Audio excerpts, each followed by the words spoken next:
Hi everyone, I'm going to show you how I did my nails at the salon using this cat eye gel polish.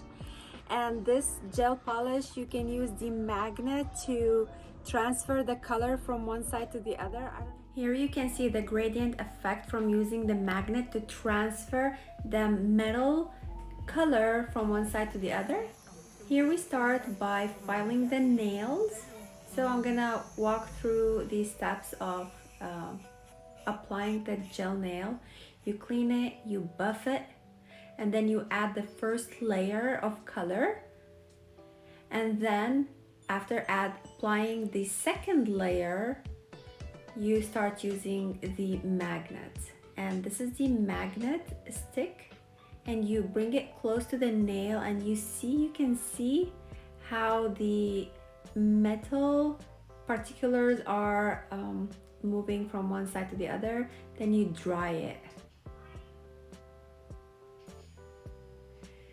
You keep doing this to all the nails until you get the final look. Will give the feeling like your nails look like marble or space, something like 3D feeling.